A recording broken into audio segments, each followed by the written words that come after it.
बुनियादी मुद्दे रोटी, कपड़ा, मकान, रोजगार, महंगाई, बेरोजगारी, एजुकेशन, हेल्थ, किसान, महिलाएं, सुरक्षा, इन सब से लोगों का ध्यान हटे। धर्म एक सेंसिटिव इश्यू है और जिसका इस तरह से उसका मजाक यहाँ बनाया जा रहा है, इसका जवाब सरकारों को देना चाहिए कि इसका अंतिम जो है लक्ष्य सरकारों का क्या है। राष्ट्र की एकता और अखंडता कैसे होगी जब हम दूसरे धर्म के धार्मिक स्थलों के से जुड़े लोगों की भावनाओं का सम्मान नहीं करेंगे? तो एकता कैसे बनेगी? हिंदू धार्मिक स्थलों के नीचे बौद्ध मठ है, तो क्या सरकार परमिशन करेगी? क्या कोर्ट परमिशन करेगी? ये विवाद बहुत पुराना नहीं है, ताजा विवाद है। मैं आपका ध्यान आकर्षित करूंगा, मेरे हाथ में भारतीय संविधान की प्रस्तावना है। ये हिंदी में है और ये अंग्रेजी में।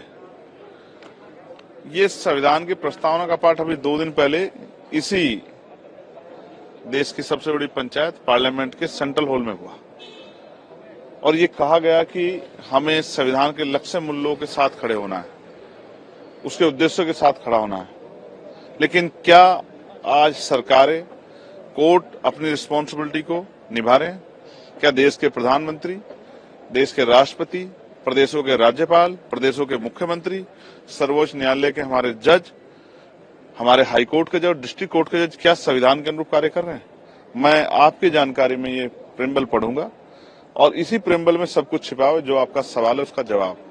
हम भारत के लोग भारत को एक संपूर्ण प्रभुत्व संपन्न समाजवादी पंथ निरपेक्ष लोकतंत्र में गणराज्य बनाने के लिए तथा उसके समस्त नागरिकों को, दोबारा से सुने, उसके समस्त नागरिकों को, ना हिंदू, ना मुसलमान, ना सिख, ना ईसाई, ना बौद्ध, ना जैन, ना पारसी, समस्त नागरिकों को सामाजिक, आर्थिक और राजनीतिक न्याय, विचार, अभिव्यक्ति, विश्वास, धर्म और उपासना की स्वतंत्रता। किसके लिए? सिर्फ हिंदू के लिए नहीं, मुसलमान के लिए, सिख के लिए भी, जैन के लिए भी, अधर्मियों के लिए भी, बौद्ध के लिए भी, पारसियों के लिए भी, तथा उन सब में व्यक्ति की प्रतिष्ठा और अवसर की समता प्राप्त कराने के लिए तथा उन सब में व्यक्ति की गरिमा और राष्ट्र की एकता और अखंडता। और राष्ट्र की एकता और अखंडता कैसे होगी जब हम दूसरे धर्म के धार्मिक स्थलों के से जुड़े लोगों की भावनाओं का सम्मान नहीं करेंगे? तो एकता कैसे बनेगी?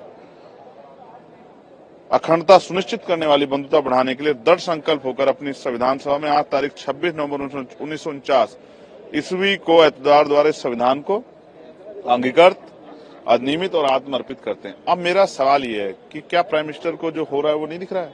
क्या राष्ट्रपति जी को, सर्वोच्च न्यायालय के हमारे चीफ जस्टिस को नहीं दिख रहा है कि किस तरह इस प्रिम्बल के साथ खिलवाड़ की जा रही है? मैं जानना चाहता हूं, अगर आज कोई बुद्धिस्ट खड़ा हो जाए और वो कहे कि हिंदू धार्मिक स्थलों के नीचे बौद्ध मठ है, तो क्या सरकार परमिशन करेगी? क्या कोर्ट परमिशन करेगी? बिना सत्ता की जानकारी के संरक्षण के नहीं हो सकता है। और ये इसलिए हो रहा है, तमाशा इसलिए किया जा रहा है, कभी संभल, कभी ज्ञानव्यापी, कभी अजमेर, कि जिससे बुनियादी मुद्दे रोटी, कपड़ा, मकान, रोजगार, महंगाई, बेरोजगारी, एजुकेशन, हेल्थ, किसान, महिलाएं, सुरक्षा, इन सब से लोगों का ध्यान हटे। और जब इन पे ध्यान लोगों का हट जाएगा तो फिर सत्ता में बैठे लोग आराम से सत्ता चला पाएंगे, जब सवाल नहीं बचेगा।